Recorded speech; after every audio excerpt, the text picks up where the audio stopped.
Hello नमस्कार दोस्तों, free digital study में आपका स्वागत है। आप पढ़ रहे हैं कक्षा 12वीं एनसीईआरटी गणित, जिसमें आप अध्याय 1 संबंध एवं फलन की प्रश्नावली 1.3 के अंतर्गत पढ़ेंगे उदाहरण 25वां क्वेश्चन। तो देखिए उदाहरण 25 हमें दिया गया है। मान लीजिए कोई फलन f है, प्राकृत संख्याओं से वास्तविक संख्याओं पर है और फलन का मान 4x वर्ग प्लस 12x प्लस 15 दिया गया है। देखिए जब भी आपको द्विघाती फलन दिया जाए, ध्यान देना दो जगह x दिया जाए। देखिए यदि 4x वर्ग प्लस 15 होता तो ठीक है, आप कर सकते थे, लेकिन 2 की घात फिर 1 की घात दी जाए तो आप पहले तो इस फलन को 1 की घात में कन्वर्ट करते हैं। तो यहाँ पे पहली चीज जो है इसे हम 1 की घात में या होल स्क्वायर में कन्वर्ट करेंगे। तो देखिए जो हमें फलन दिया गया है, पहले हम इसे सरल रूप में बना लेते हैं। देखिए यहाँ पे जो 4x वर्ग प्लस 12x प्लस 15 है, तो यहाँ पे अब ध्यान देना 4x वर्ग को हम 2x का वर्ग लिख सकते हैं और यहाँ पे देखिए 12x लिखिए हमने। 15 को यदि हम 2 भागों में तोड़ दें तो यहाँ होल स्क्वायर बन जाना चाहिए। तो देखिए हम होल स्क्वायर बनाते हैं, तो कैसे हम होल स्क्वायर बनाएंगे? तो यहाँ तो यह होगा a वर्ग का काम करेगा, यहाँ पे 2ab हो जाएंगे, यहाँ पे b वर्ग होते होंगे, तब सर्व समीका बनेगी। तो यहाँ 2ab का मान कितना होगा? 12x होगा। तो हम कह सकते हैं 2ab का मान होगा 12x और फिर 2 से हम काट सकते हैं यहाँ पे, तो 6x आ जाएगा और a का मान कितना रखना चाहते हैं? 2x। तो 2x रखा हमने इंटू b बराबर 6x। और देखिए यदि आप x से x काट देते हैं, 2 3 6, तो b का मान 3 आता है, मतलब b वर्ग का मान 3 का वर्ग होगा। तो यहाँ 3 का वर्ग मतलब हम 9 प्लस 6 लिख सकते हैं 15 को। यदि ऐसा हम लिख देते हैं तो देखिए 15 को हमने 9 प्लस 6 लिखा है, तो यहाँ पे एक सर्व समीका बन गई होगी a वर्ग 2ab b वर्ग। तो यहाँ पे 2x प्लस 3 का होल स्क्वायर प्लस 6, यह जो है इसका सरलतम रूप होगा। और अब x पे 1 की घात हो गई और एक स्थान पे x हो गया। तो पहले तो हमने इसे सरलतम रूप में बनाया fx को 2x प्लस 3 का होल स्क्वायर प्लस 6। अब देखिए अब सवाल को आगे अब हम पढ़ते हैं। एक फलन दिया गया था, पहले हमने इसे सरलतम रूप में बनाया। सिद्ध करना है कि फलन n से s पर लिया जाए और s परिसर है, इससे कोई प्रॉब्लम नहीं है, व्यतक्रमणीय फलन है। और फिर बाद में हमें उसका प्रतिलोम भी ज्ञात करना है। तो देखिए जब भी हमें प्रतिलोम फलन ज्ञात करना होता है तो हम कौन सा नियम लगाते हैं? जो फलन है fx उसे y मानते हैं, फिर हम x का मान निकालते हैं, जो x का मान आता है वो gy कहलाता है।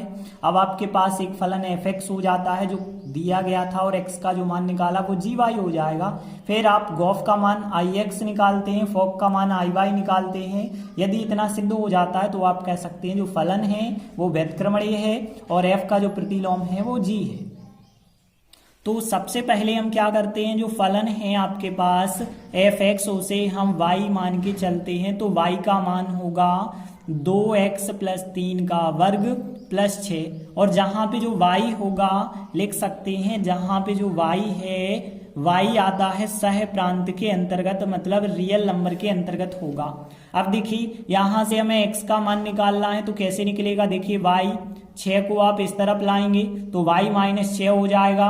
और यहाँ पे देखिए 2x प्लस 3 का वर्ग लगा था, लेकिन वर्ग आप हटाएंगे तो यहाँ पे वर्गमूल आ जाएगा। अब देखिए करनी y माइनस 6, 3 को उस तरफ ले जाएंगे तो बराबर बचा होगा 2x और फिर यहाँ पे 2 आ जाएंगे बटे में, तो फिर x का मान आ जाएगा करनी y माइनस 6 माइनस 3 और बटे में क्या आ जाएगा 2। यह हमारे x का मान होगा। और जो x का मान है यहाँ पे आप लिख सकते हैं कि जहाँ x का मान प्रांत के अंतर्गत होता है और प्रांत जो है n है तो n के अंतर्गत होगा।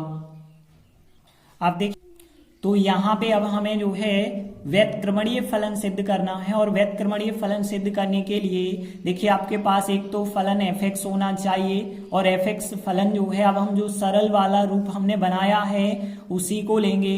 तो 2x प्लस 3 का वर्ग प्लस 6 इसको लिखेंगे। लेकिन ये फलन जो है हमें एन से एस पर व्यतिक्रमणीय है, ऐसा सिद्ध करना है। तो आप यहाँ पे बगल में यह भी लिख सकते हैं कि फलन जो है प्राकृत संख्याओं से एस पर है, एस मतलब जो एफ का परिसर था उस पर है। तो देखिए एफ एक्स तो हो गया आपके पास, और मान के चलते हैं आप एक जी वाई फलन भी मान के चलते हैं। तो देखिए अब जी वाई फलन क्या होगा, हमने बताया था जो एक्स का मान होता है वही आपका जी वाई फलन कहलाता है। तो y minus 6 minus 3, y minus 6 minus 3 बटे 2 यह हो जाएगा जी वाई फलन, और जो जी फलन होगा इसका व्यतिक्रम होता है, मतलब एस से एन होगा।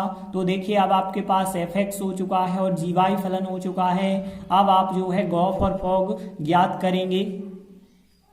तो देखिए अब हम क्या ज्ञात करेंगे, सबसे पहले हम गॉफ ज्ञात करेंगे।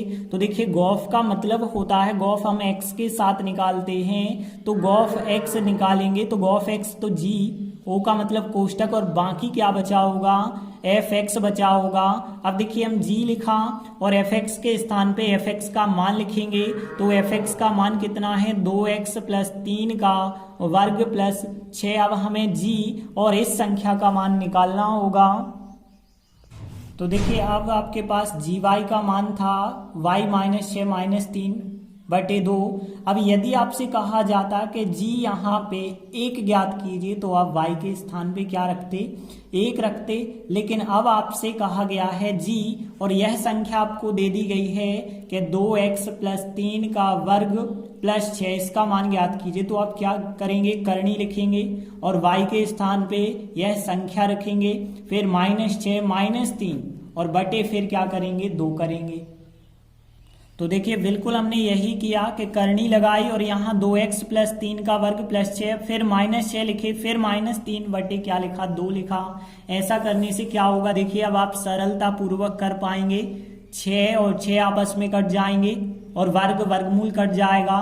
तो यहाँ पे 2x प्लस 3 बाहर और माइनस 3 भी बाहर चल रहा था, और बटे कितना है, 2 है, 3 से 3 आप काट दें, 2x बटे 2 आएगा। और 2x बटे 2 का मतलब है केवल x, और x को आप चाहें तो ix भी कह सकते हैं, और ix यदि आपको नहीं कहना है तो n के रूप में है तो in कह सकते हैं। तो यहाँ पे हमारा गॉफ का जो मान है वो in आ चुका है। अब हम ज्ञात करेंगे फॉग का मान। तो देखिए फॉग जो होता है लास्ट में g है और g वाला फलन y के रूप में है, तो फॉग y हमें निकालना होगा। तो f o का मतलब कोष्टक और बाकी बचा होगा gy, और इसका मान आप कैसे निकालेंगे, f लिखेंगे और gy के स्थान पे gy का मान रखेंगे। तो करनी y माइनस 6 माइनस 3 और बटे 2। अब हमें इस संख्या का मान निकालना होगा। तो देखिए यहाँ पे आपके पास एफ एक्स का मान है 2x प्लस 3 का वर्ग प्लस 6, लेकिन अब आपसे कहा जाता यदि f 2 ज्ञात कीजिए तो आप x के स्थान पे 2 रख देते, लेकिन कहा गया है f करनी y माइनस 6 माइनस 3 बटे 2 का मान ज्ञात कीजिए। तो आप क्या करेंगे, 2 लिखेंगे, x के स्थान पे x का मान रखेंगे, फिर प्लस 3 करेंगे, फिर वर्ग करेंगे, फिर यहाँ पे 6 लिखेंगे। तो देखिए इस प्रकार से बन जाएगा कि 2 आएगा, फिर x का मान आएगा, फिर 3 आएगा, फिर वर्ग लगा होगा, फिर प्लस 6 लिखा होगा। और आगे यदि आप सॉल्व करेंगे तो देखिए यहाँ 2 से 2 कट जाएंगे, तो यहाँ पे फिर करनी y माइनस 6 माइनस 3 और इस कोष्टक को खोल दें तो प्लस 3, फिर लगा है इस पे वर्ग, फिर लगे हैं प्लस 6, 3 से 3 आप काट सकते हैं। तो यहाँ पे करनी y माइनस 6 का वर्ग बचा होगा प्लस 6, और वर्गमूल आपस में कट जाए यदि तो y माइनस 6 प्लस 6, तो देखिए 6 से 6 कट जाए, आंसर मिला y। और y को आप चाहें तो i भी कह सकते हैं, और i के अतिरिक्त यदि आप इसे चूंकि s के रूप में है, देखिए जो फलन n था n से s है, तो आप इसे is भी कह सकते हैं। तो यहाँ पे हमारे फॉग का जो मान होगा वो is आ जाएगा। तो अब आप कह सकते हैं कि चूंकि गॉफ का जो मान था in आया था, मतलब ix आया था, तथा फॉग का जो मान था वो iy आया था, iy मतलब यहाँ पे s के रूप में था तो is आया था। अतः हम कह सकते हैं कि जो f फलन है वो व्यतिक्रमणीय फलन है। तो f जो है व्यतिक्रमणीय है। यह आपका सवाल सिद्ध हो जाता है। और साथ ही साथ आप लिख सकते हैं कि एफ इनवर्स का मान जो होगा जी हो जाएगा। अब देखिए जी के स्थान पे आप चाहें तो जी का मान रख के बता सकते हैं। तो देखिए आपके पास जी का जो मान था क्या था, करनी y माइनस 6 माइनस 3/2 था। तो यह मान यदि आप यहाँ पे रख देते हैं तो करनी y माइनस 6 माइनस 3/2 यह मान y के रूप में लिखा गया है। तो एफ इनवर्स y भी आप लिख के बता सकते हैं। यह आपके एफ का प्रतिलोम फलन ज्ञात हो जाता है। देखते हैं अगला उदाहरण, 26वां उदाहरण है। 3 फलन दिए गए हैं। तो यहाँ पे देखिए जो आपको दिया गया है सबसे पहले आप वही लिखेंगे कि 3 फलन कौन कौन से दिए गए हैं। तो देखिए यहाँ पे आपको एफ एक्स फलन 2x दिया गया है, जी वाई फलन 3y + 4 और एच जेड फलन साइन जेड। और यहाँ पे जो फलन एफ है प्राकृत संख्या से प्राकृत संख्या, जी भी प्राकृत से प्राकृत है, लेकिन एच जो है प्राकृत से वास्तविक संख्या है। अब देखिए हमें सिद्ध करके बताना है कि इसके बराबर इतना होता है। तो यहाँ पे हम सीधा जो है LHS लेके चलेंगे और RHS सिद्ध कर देंगे। तो देखिए हमें सिद्ध करना है HOGOF का मान जो है HOGOF के बराबर होता है। तो देखिए सबसे पहले हम LHS साइड लेंगे और RHS दोनों के आंसर एक से निकालेंगे। तो देखिए LHS साइड क्या है, HOGOF। इस LHS साइड को हल करना है और आंसर जो आना चाहिए वो RHS साइड के बराबर आना चाहिए। तो पहली चीज आपको नियम पता होनी चाहिए कि यहाँ पे कौन कौन से नियम लगते हैं। तो नियम के बारे में यदि हम बात करें, देखिए आप लोगों ने पढ़ा होगा गॉफ। गॉफ का मतलब होता था कि गॉफ पीछे क्या लिखना होता था आपको, x। तो यहाँ भी जो है अगला स्टेप क्या होगा, सबसे पहली चीज तो आप x लगा देंगे। ठीक है, तो यहाँ HOGOF x बच जाएगा यहाँ पर। इसके बाद देखिए आपको पता है कि यहाँ पे O का मतलब होता है कोष्टक। जैसे गॉफ की बात करें तो यहाँ पे देखिए गॉफ x यदि लिख चुका है तो GO का मतलब होता था कोष्टक और बाकी बचा होगा fx। तो यहाँ पे भी यदि हम देखें लिखा होगा HO लिखा है और फिर पीछे कुछ भी लिखा है। ध्यान देना चूंकि यहाँ पे 2 बार O लिखा है तो पहले आप इस बड़े वाले O को सॉल्व करेंगे। बड़े वाले O का मतलब है HO। यह संख्या जो है आपके HO एक फलन का काम करेगी, जैसे HOG फलन।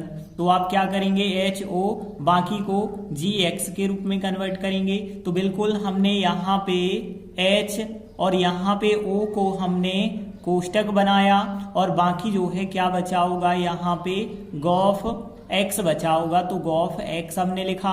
अब देख सकते हैं और आगे यदि हम सॉल्व करते हैं तो अब हम जो है गॉफ x का मान निकालेंगे। तो आपको पता है गॉफ x का मान कैसे निकालना होता था, h लिखा हमने, गॉफ x का मान निकालना है तो GO का मतलब होता है कोष्टक और बाकी क्या बचा होगा fx। तो इस प्रकार से आप देखेंगे तो यहाँ पे O यहाँ पे भी कोष्टक बन गया, O यहाँ पे भी कोष्टक बन गया। आप चाहते तो दोनों O को एक साथ कोष्टक में कन्वर्ट कर सकते थे। अब देखिए H लिखा हमने और यहाँ पे G लिखा। अब देखिए आप सॉल्व करेंगे तो fx का मान आपको यहाँ पे रखना होगा। fx का मान कितना है आपके पास, 2x है। तो यहाँ पे हमने कितना लिख दिया है, 2x। तो फिर आपका बन चुका है G2x। अब G2x का आपको मान निकालना पड़ेगा। तो देखिए आपके पास जब GY का मान है 3y + 4 है और यदि आपसे कहा जाता है कि G2x का मान क्या होगा तो आप इस y के स्थान पे 2x रख सकते हैं। तो 3 2x + 4 हो जाएगा। तो यहाँ पे यदि आप मान और निकालेंगे तो देखिए h लिखा हमने और G2x का मान जो निकालते हैं वो कितना आएगा, 3 आएगा और 2x और +4 आएगा। तो यहाँ पे हमने लिखा 3 2x + 4 लिखा है। इसके बाद देखिए इसे आगे आप सॉल्व करेंगे तो h 3 दूनी 6x + 4। अब देखिए आपको इसका मान निकालना होगा h 6x + 4 का, तो कितना मान होगा। तो देख सकते हैं HZ का जो फलन है HZ का मान कितना है, sin z। ये दिख रहा होगा एच जेड का मान साइन जेड है, लेकिन अब आपसे कहा गया है एच 6x प्लस 4 ज्ञात कीजिए। तो आप इस जेड की जगह 6x प्लस 4 रख देंगे, तो फिर LHS का आंसर जो आएगा यहाँ साइन आएगा और जेड के स्थान पे 6x प्लस 4। तो LHS का मान ज्ञात हमने कर लिया है, RHS का मान भी इतना ही आना चाहिए। तो देखिए अब हमने जो है RHS ली HOG और फिर OF। तो देखिए अब यहाँ पे सबसे पहली चीज आप क्या करते हैं, लास्ट में जैसा इसमें आपने x जोड़ा था तो यहाँ भी f है, तो f के साथ आपको लास्ट में x जोड़ना पड़ेगा। तो HOG और OF यहाँ भी आपको क्या जोड़ना होगा, x जोड़ेंगे। और x क्यों जोड़ा है, देखिए जब लास्ट में f फलन है और f फलन हमने देखा था ऊपर कि f वाला जो फलन है वो x के रूप में है, तो x जोड़ना पड़ेगा। यदि यहाँ पे g होता तो y जोड़ते, z होता यहाँ पे या h फलन होता तो आपको z जोड़ना पड़ता। तो यहाँ पे भी f है तो x फलन जो है उसके साथ हम जोड़ देते हैं। और आगे देखिए फिर आगे क्या करते हैं, o को कोष्टक में बदलते हैं। तो यहाँ पे अब देखिए आप किसी भी प्रकार से कोष्टक में बदल सकते हैं। तो जैसे हमने HOG यहाँ पे लिखा है, HOG एक संख्या j है, बाकी O बीच में है, तो O का मतलब होता है कोष्टक, और बाकी क्या बचा होगा, fx बचा होगा। तो यहाँ पे हमने fx लिखा है। अब ध्यान देना यहाँ पे हमने लिखा है कि HOG लिखा है, बाकी जो है fx की जगह हम fx का मान रख सकते हैं। तो देखिए fx का मान था 2x, तो यहाँ पे आप कितना रख देंगे, 2x रख देंगे। और आगे यदि आप सॉल्व करते चलें तो देखिए o का मतलब फिर होता है कोष्टक, तो यहाँ पे h लिखा, o का मतलब कोष्टक लगाएंगे आप, और बाकी बचा होगा g, 2x बचा होगा, तो हमने लिखा फिर g 2x। अब देखिए बिल्कुल वही सवाल बन चुका है जो आपने LHS साइड में सॉल्व किया था। तो देखिए यहाँ पे हमने h लिखा, g 2x का मान हमने निकाला था तो j आया था। तो यहाँ पे हम कह सकते हैं 3 इंटू 2x प्लस 4 बिल्कुल वही आएगा। और आगे आप सॉल्व करेंगे तो 3 दूनी 6x प्लस 4 आएगा, और h 6x प्लस 4 का मान जब निकालेंगे तो h वाले फलन में x की जगह रखना होगा। h वाला फलन साइन z है, तो z के स्थान पे 6x प्लस 4 रखेंगे आप, तो साइन आएगा और 6x प्लस 4 आएगा। इस प्रकार से आप देख सकते हैं कि LHS RHS बिल्कुल आपके बराबर आ जाएंगे। तो देखिए हम लिखेंगे इस प्रकार सिद्ध होता है कि LHS साइड जो हमने ली थी HOGOF का मान HOGOF के बराबर हो गया है, और यही हमें सिद्ध करना था। तो इस प्रकार से हमने 2 महत्वपूर्ण उदाहरण किए। आगे के वीडियो में हम आगे के उदाहरण करेंगे। धन्यवाद।